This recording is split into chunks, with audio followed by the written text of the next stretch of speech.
بسم الله الرحمن الرحيم. عن عبد الله بن بسر رضي الله تعالى عنه قال قال رسول الله صلى الله تعالى عليه وسلم اللهم بارك لهم فيما رزقتهم واغفر لهم وارحمهم.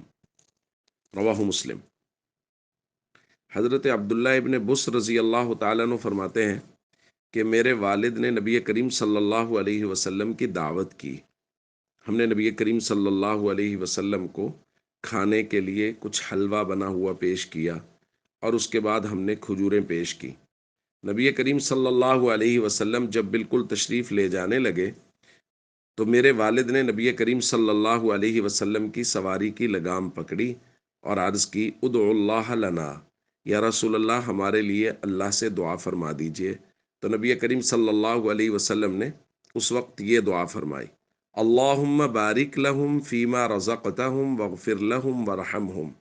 اے اللہ، جو تو نے ان کو رزق دیا ہے اس میں ان کے لیے برکت عطا فرما، ان کی بخشش فرما اور ان پر رحم فرما۔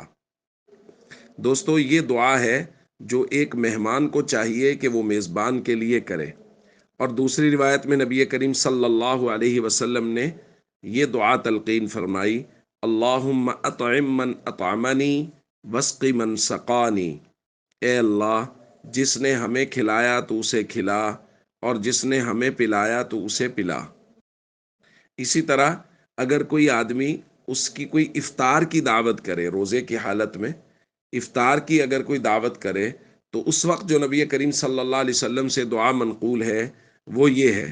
حضور نے فرمایا افطر عندکم الصائمون واکل طعامکم الابرار وصلت علیکم الملائکہ، کہ تمہارے پاس روزہ دار افطار کرتے رہیں اور نیک لوگ تمہارے دسترخوان پہ کھانا کھاتے رہیں اور فرشتے تمہارے لیے دعائیں کرتے رہیں۔ تو جب بھی کسی کے یہاں مہمان ہوں تو اس وقت مسنون دعائیں ضرور کریں، میزبان کے لیے، ان کی خیر و برکت کے لیے، عافیت کے لیے، اور اگر کسی کے پاس افطار کریں تو اس وقت یہ دعا ضرور کریں۔ السلام علیکم ورحمۃ اللہ وبرکاتہ۔